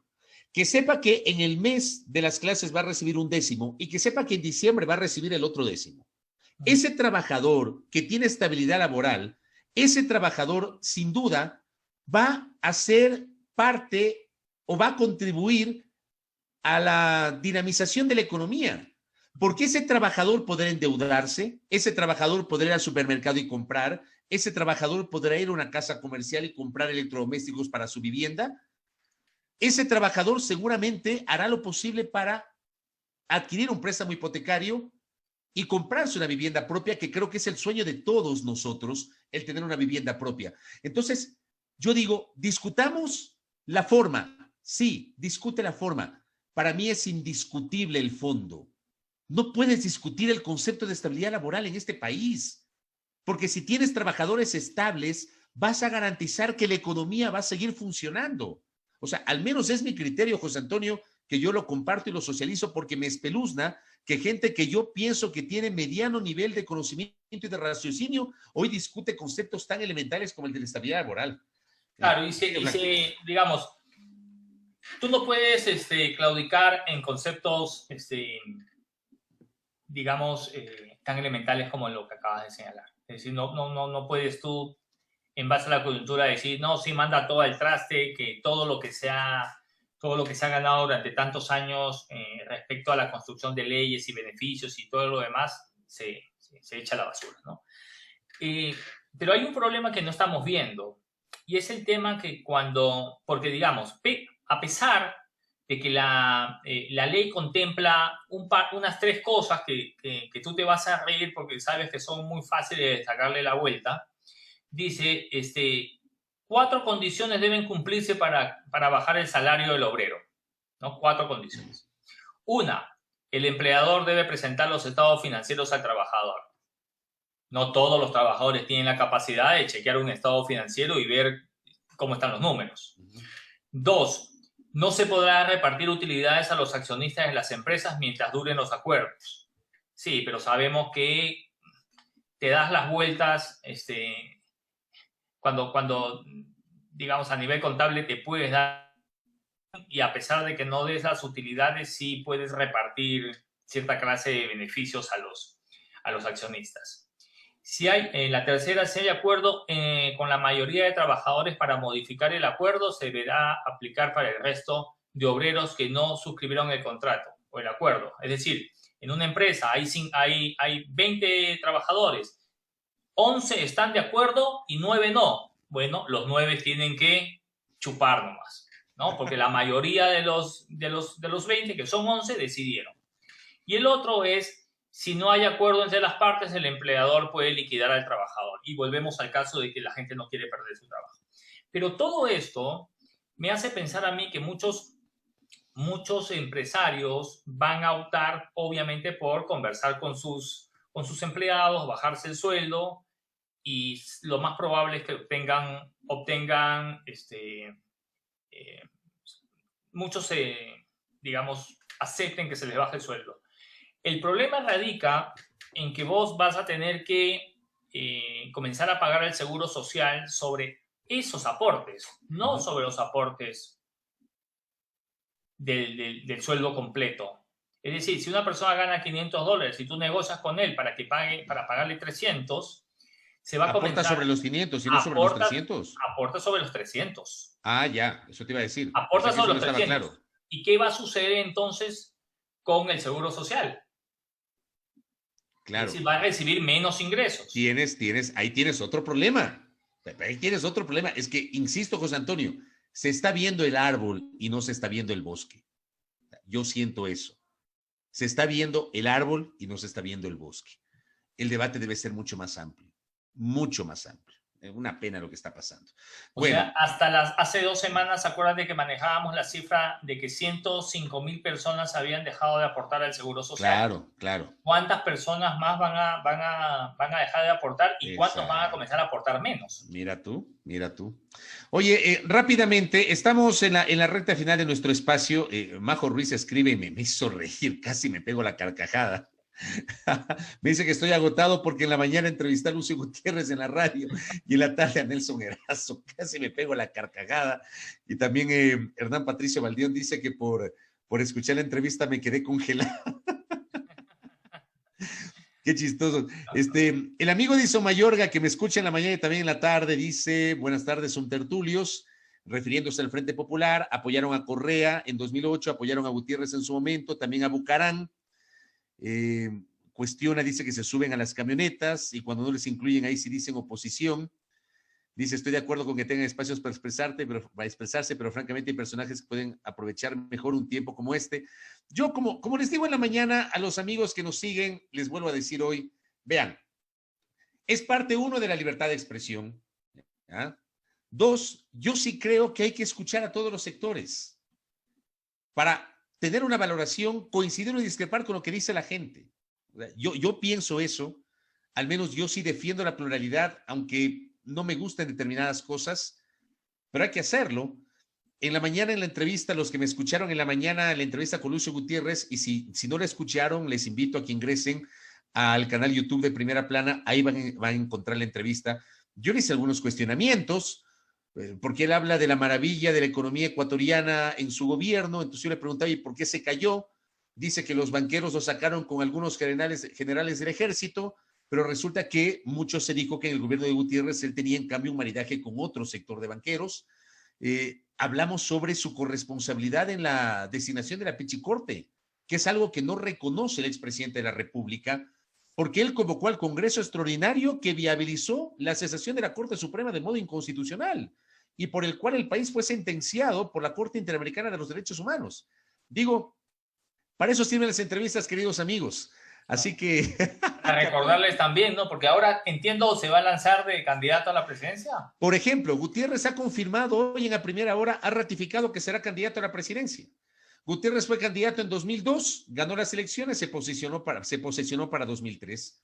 Fue candidato en 2009 y fue candidato en 2013. Esta sería la cuarta candidatura de Lucio Gutiérrez, pero a diferencia de Álvaro Noboa, Lucio Gutiérrez sí ganó las elecciones en su primera incursión como candidato presidencial. Pero digo, terminó diciendo eso. ¿Qué anda haciendo, digamos, como trabajo permanente Lucio Gutiérrez? No lo sé, no te olvides que es coronel retirado. Lucio Gutiérrez? No creo que debe tener su pensión, ¿no? Sí, pero digamos... No sé. Si eso le alcance para hacer... Pero habría un montón de gente que preguntarle, ¿no? De qué viven o qué hacen. Uy, claro. A ver, José Antonio. ¿No? Al propio Erazo. Sí, claro. A ver, José Antonio, no dejemos el tema, uno de los temas más importantes de la jornada, que fue la decisión de la jueza nacional, Daniela Camacho. Lo comentamos la semana anterior, que qué raro, ¿no? A la jueza Camacho le caen determinados casos ahí, casos emblemáticos. Le cayó el de las supuestas irregularidades en un proceso fallido de contratación para la adquisición de 7,000 kits alimenticios por parte del Servicio Nacional de Gestión de Riesgos y Emergencias, fruto de ese tema que fue revelado por el portal Primicias, que luego generó justamente un informe de Contraloría que me llamó la atención porque fue muy rápido. La funcionaria renunció, la renuncia fue aceptada de inmediato y de inmediato posesionaron a su reemplazo, el señor Rommel Salazar, que entiendo no ha dado declaraciones públicas e inclusive protegió su cuenta Twitter frente a los ataques que había recibido tras su designación. No se lo ha visto tampoco en ninguna cadena, ¿no? No lo he visto. Porque, digamos, Alexandra Ocles era bastante activa en las cadenas. Imposible. Sí, de acuerdo. Hoy fue la audiencia de formulación de cargos a pedido de la Fiscalía en la Corte Nacional de Justicia. La Fiscalía solicitó que se dicte medidas cautelares de prisión preventiva. Ahí tienen ustedes en pantalla los internautas. Tenemos en nuestra cuenta Twitter, @PrimeraPlanaEQ, el arte que subimos el día de hoy con la información. Alexandra Ocles acudió a la Corte Nacional de Justicia, estuvo allí con su abogado. La Fiscalía pidió la prisión preventiva, tanto para Ocles cuanto para los otros 4 funcionarios de su administración en el Servicio Nacional de Gestión de Riesgos y Emergencias. Finalmente, la jueza no dio paso al pedido de la Fiscalía y lo que hizo la jueza fue disponer medidas cautelares sustitutivas a la prisión preventiva. e iniciar, la Fiscalía a partir de ello inicia el proceso de instrucción fiscal que deberá durar 90 días antes de justamente ir a la audiencia preparatoria de juicio, de ser el caso, porque así funciona en los procesos judiciales. Yo quiero decir lo siguiente, José Antonio. Lo que hoy hizo la jueza Daniela Camacho es lo correcto, en estricto derecho. El conceder medidas cautelares a la prisión preventiva es lo correcto. Pero también era lo correcto dictar medidas cautelares a la prisión preventiva para Paola Pavón, para Virgilio Hernández, para Cristian González, para Ola Vini, para Marco Antonio Bravo, para Carlos Bravo, para el señor Javier Lemos, entre otros que se me vienen a la mente en este momento, sobre los cuales creo yo, y lo manifesté en su momento, insisto, y quiero que se entienda lo que quiero decir, no es una defensa per se a las personas, es una defensa al debido proceso. En eso yo creo. He creído antes, creo hoy y voy a creer mañana, aunque me muera en el intento, como dijo Gutiérrez en algún momento, aunque me muera en el intento. Yo creo en el debido proceso, en la presunción de inocencia y en el derecho a la defensa. Y para casos como estos, los procesados tienen el derecho a defenderse en libertad. No estamos hablando de asesinos. Debe haber una valoración del riesgo no de fuga que puede tener una persona. Por ejemplo, yo sí creo que la prefecta de Pichincha o sobre ella no había riesgo de fuga por su condición de prefecta. ¿Ah? Esto se llama, José Antonio, en el ámbito jurídico se llama arraigo social. Así se llama en el ámbito jurídico. Fruto de sus funciones como prefecta. Yo no creo que Paola Pavón se hubiese fugado. Sin embargo, le dictaron orden de prisión preventiva y Paola Pavón estuvo a puertas de perder el cargo para el cual, nos guste o no nos guste, fue elegida y está cumpliéndolo desde el 14 de mayo del año anterior. No se ha fugado. No se fugó. No se fugó. Lo mismo debió haber ocurrido con Virgilio Hernández y con Cristian González. Lo mismo debió haber ocurrido con Ola Vini, que hasta el sol de hoy no se instala la audiencia de su caso. Y sin embargo lo tuvieron no sé cuántos días detenido al programador sueco. Y tiene medidas cautelares. Tiene medidas cautelares. Claro. Entonces, a ver, yo lo que digo es, y quiero que se entienda, porque a veces no se comprende, y se cree que cuando uno dice esto, uno defiende a la persona. No, no. A mí no me corresponde como periodista defender a nadie. Porque yo no soy ni juez, ni fiscal, ni agente de criminalística. No, yo no soy ni perito. Tampoco podría ser perito porque no reúno las credenciales, como otros que fungen de peritos y resulta que no podían ser peritos. Yo no puedo ser perito. Yo soy apenas un ciudadano que tiene la posibilidad de ejercer el periodismo.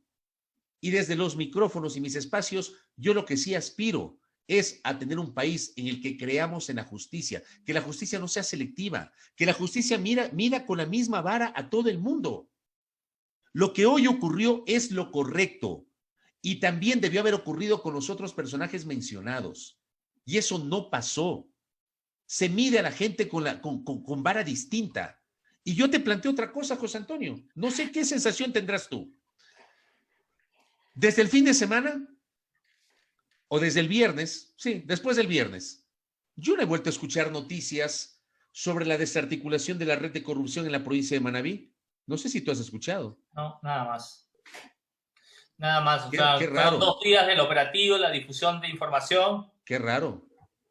A nadie le extrañó, por ejemplo, que el asambleísta Daniel Mendoza, ojo, a mí no me corresponde acusar o expulsar o exculpar a Daniel Mendoza, no me corresponde. Pero a mí sí me extrañó que en un primer momento no apareció en la sesión del viernes, que de pronto aparece y vota a favor del proyecto de ley de apoyo humanitario y resulta que estando presente, teóricamente estaba presente, me imagino que estaba presente.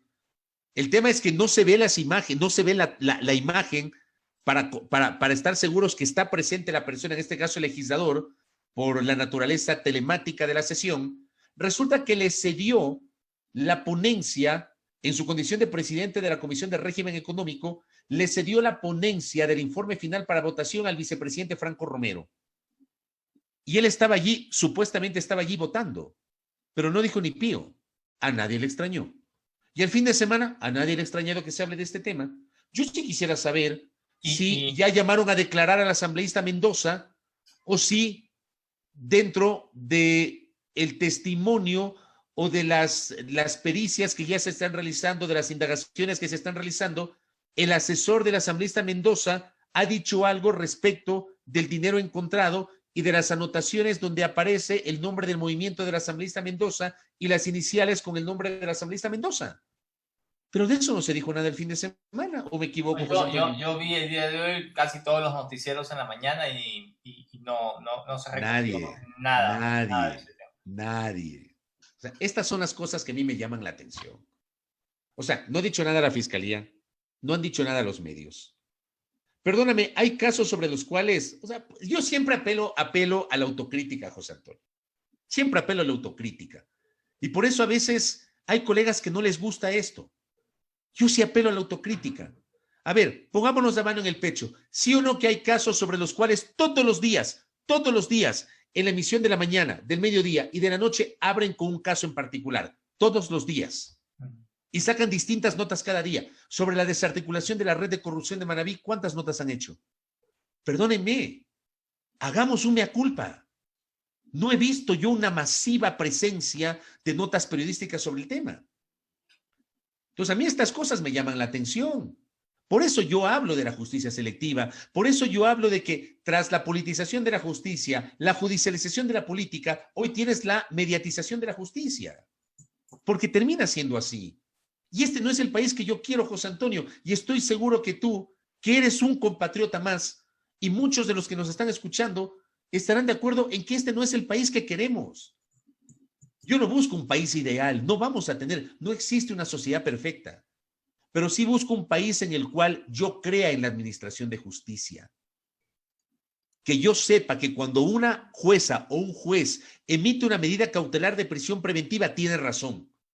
Y si emite medidas cautelares distintas a la prisión preventiva, tiene razón. Ese es el país que yo quiero. Y por eso yo sí insisto, lo que hoy pasó en la Corte es lo correcto. En derecho es lo correcto. Y a veces también esto debió haber pasado antes. Claro, y a veces se convierte en la excepción y no en la regla. Y debería ser la regla, ¿no? ¿Sí o qué? Pero bueno. Te quedaste con la boca abierta ahí. Sí, no, estaba comprobando si nos ha llegado también el resumen informativo. Muy Pero bien. ciertamente sorprende, ¿no? Y claro, al final del día no tienes no se espera la aplicación lógica de la justicia, como debería ser. A mí me termina decepcionando, Flaco. O sea, te soy honesto, yo termino decepcionado. Yo sí quisiera ver, no sé, otro tipo de actuación de la Fiscalía, de nosotros mismos como periodistas, de los medios que representamos. O sea, debe ser diferente. Y yo siento que no es así. De verdad, siento que no es así. En fin, permíteme mostrarte la agenda de mañana. ¿Me lo permites, querido José Antonio? Por favor. Por favor, permíteme, por favor. Avanti. Voy a ver qué se me ha quedado en la tablet también. Ahí tienes la agenda. Mañana conversaremos con el académico Jaime Gallegos sobre la situación económica del país. Póngale ojo a esa entrevista. Jaime Gallegos, que es un académico muy crítico con la situación económica que vive el país, con una visión más heterodoxa de la economía. Vamos a conversar con él sobre la incidencia, las consecuencias que podría tener la vigencia, la entrada en vigor de los proyectos de urgencia en materia económica aprobados por la Asamblea y que esperan un pronunciamiento por parte del señor presidente de la República. Y también vamos a ver sobre el tema de los subsidios. ¿Qué opina sobre el tema de los subsidios? Estamos procurando hacer entrevistas, recabando diversas visiones en torno a este tema. Los temas laborales que conversamos con Nelson Erazo y que también José Antonio los refirió, este temor que existe en los trabajadores ecuatorianos sobre estos cambios en materia laboral que fueron incorporados en la Ley de Apoyo Humanitario. Hablaremos con el jurista especialista en materia laboral, Miguel Ángel Puente. Con Natasha Rojas, la directora de Unidad Popular Pichincha, sobre el semáforo rojo en Quito. Natasha Rojas, que además representa un sector de los barrios de la capital, ella remitió una carta al alcalde metropolitano sobre diversos temas que deben ser tomados en cuenta para cuando Quito salga del semáforo en rojo y pase al semáforo amarillo. Así que hablaremos con Natasha Rojas al respecto. Y finalmente el jurista Andrés Cervantes nos va a atender. Con él hablaremos sobre el recorte al presupuesto de las universidades. Aquí va a ser importante conocer el criterio de Andrés Cervantes, porque el ministro de Economía y Finanzas este fin de semana en declaraciones públicas ha ratificado el recorte. Y hay que recordar que hay una decisión de la Corte Constitucional, una medida cautelar que suspende el recorte dispuesto por el gobierno. Entonces, aquí puede haber una discusión jurídica muy compleja, así que hablaremos con Andrés Cervantes sobre esto. Ahí tiene usted, José Antonio, la audiencia, la agenda para mañana.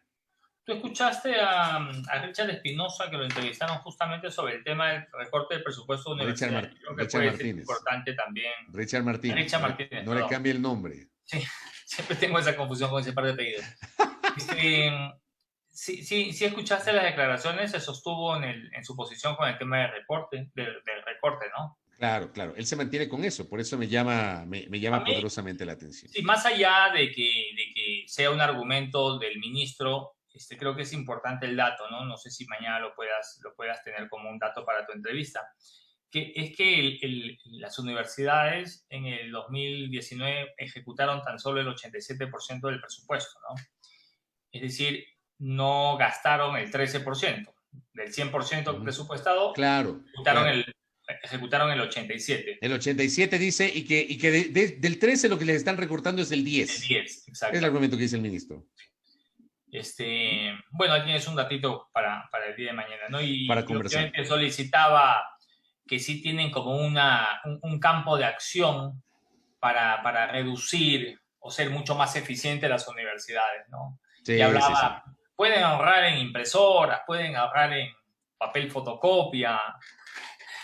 Entonces decía algunas cosas y yo decía, pucha, ¿cuántos papeles se necesitan para llegar a la cifra de lo que le han reducido a las universidades? Pero bueno, sí, mañana seguramente se generarán algún otro tipo de datos, ¿no? Claro que sí. Más adelante también chequen en la cuenta Twitter de Primera Plana a las 20 horas. Estará colgado el trabajo de nuestra compañera Silra Trasdaviña, el resumen. En 2 minutos, las 5 noticias más importantes de la jornada del día de hoy en nuestra cuenta Twitter, @PrimeraPlanaEQ, y también en la fanpage de Facebook. Con esto cierro. Oye, Fabio, yo no sé que, bueno, también es importante, a pedido tuyo, se generó un nuevo producto en primera... Ah, claro, hay que comentarles. Sí, en Primera Plana. Y déjame decirle a la gente, ¿saben por qué generamos ese producto? Mañana al inicio también les voy a explicar con un poquito más de profundidad, pero mucha gente dice, ¿dónde puedo ver las leyes aprobadas? ¿Dónde puedo ver el proyecto aprobado? ¿Dónde puedo revisar el texto? ¿No siempre se encuentra? Bueno, nosotros en Primera Plana estamos generando justamente un repositorio para que ustedes puedan ver. Miren ustedes, ahí lo tienen. Este es un trabajo de autoría del señor José Antonio Sánchez. Ahí tienen ustedes el repositorio de Primera Plana. Y tú, por ejemplo... Nosotros estamos yendo poquito a poquito, subiendo escalón por escalón. Primero, obviamente, nuestra fanpage, nuestra cuenta Twitter, potenciándola. Nuestra aspiración es, obviamente, ya poder salir con nuestra página web. Ese es el proyecto, la tenemos lista, pero esto es poco a poco. Pero ahí tenemos nuestro repositorio. Explica, Flaco, cómo es la cosa. Sí, bueno, ustedes ingresan a la página www.primeraplana.com.es y obviamente les va a llevar ese link a esta sección de la página. No hemos abierto todas las puertas, digamos, todo el árbol de navegación de la página, solamente el repositorio. Y es aquí donde ustedes van a poder encontrar las leyes, obviamente que en muchas ocasiones uno dice, ¿dónde la encuentro? Ya sabe dónde las va a encontrar, ¿no? En Primera Plana. Entonces usted no solamente va a tener la opción de verla, sino también bajarla, para que obviamente si la quiere utilizar para algún trabajo o alguna cuestión, va a tener ahí los documentos. Qué barbaridad. Mire usted, ahí está el documento. Ahí están todas las páginas, obviamente, del decreto, que muchas veces no se las puede compartir en Twitter. Por ejemplo, este documento, esta ley, tiene 30 páginas. No se la puede compartir. O sea, la forma de compartir es tomando una fotografía o teniendo un enlace. Y justamente lo que nosotros hacemos es en el repositorio crear el enlace correspondiente para que ustedes puedan revisar. Y de esto vamos a irlo alimentando poco a poco, porque como decimos, tratamos de hacer camino al andar, poquito a poco. Entonces, como la canción, pasito a pasito. Suave, suavecito, como diría Fonsi, ¿no? Fonsi. Muy bien, así que ahí tienen otro producto que ponemos a consideración de ustedes. Insisto, esto es poquito, poquito. ¿Qué dice por acá? Espérate un segundo. Ya lo tenemos subido, ¿no? Ya tenemos subidas las leyes, ¿no? Sí, ya los tenemos subidos, sí. Ya, mire, Michelle Bueno dice, yo quise escribir y pedirlas, pero creí que no había buscado lo suficiente y no quería ser vista como cómoda e inútil. No diga eso. Ahí tienen ustedes. Pueden ingresar a la página web, ¿no? www.primeraplan.com.es, ¿verdad? Sí, .com.es. Ok, .com.es, ahí pueden Y encontrar. si quiere financiar el esfuerzo, con mucho gusto también. Muy bien, abrazos para todos, gracias por honrarnos con su sintonía. Buen inicio de semana en este día 62 de emergencia sanitaria. Vamos a ver con qué nos sorprende el país en el curso de las siguientes horas, porque este país es nada aburrido, nada aburrido. Aquí todos los días hay algo para comentar. Para los amantes del fútbol, el fin de semana retornó el fútbol profesional en Europa, en la Bundesliga de Alemania. Ya hubo partidos de la Bundesliga de Alemania. Vi un par de partidos ahí, pero claro, la sensación extraña, ¿no? No tener la barra, vacíos, ¿no? Estadios vacíos. En Alemania se ve mucho el fútbol, muchísimo el fútbol, las barras de los equipos como el Borussia Dortmund o como el Bayern de Múnich, la celebración de los goles del Bayern Múnich, ¿no? Con música de fondo, nada de eso lamentablemente se va a poder ver durante un buen tiempo, pero bueno, regresó el fútbol. Entiendo que también en Inglaterra se tomaron decisiones, mañana las comentaremos en este espacio de noticias. Ahí está, tratando de regresar a la normalidad. Usted estaría complicado, que usted que es un pelotero de barrio que juega para la tribuna generalmente, pues estaría con grandes dificultades. Yo extraño el fútbol como no tienes idea. Oye, ¿cómo será cuando volvamos, no? ¿Se jugará con mascarilla? ¿Cómo será? Porque no sé, de alguna forma siempre tienes algún contacto con los otros. No sé, pero extraño ir a la Carolina los domingos a las 6:30 de la mañana con mi balón, mi casa, a juntarme con mi gente con la cual me conozco más de 2 décadas allí. Extraño ir a la Liga Barrial Andalucía, verme con el team y con los otros amigos. Extraño el fútbol como no tienes idea. Créeme que me pican los pies por jugar, pero bueno, habrá que ver qué pasa.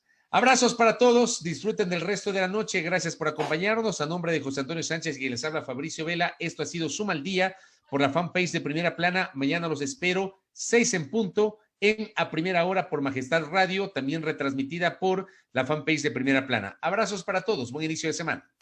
Hasta mañana, chao.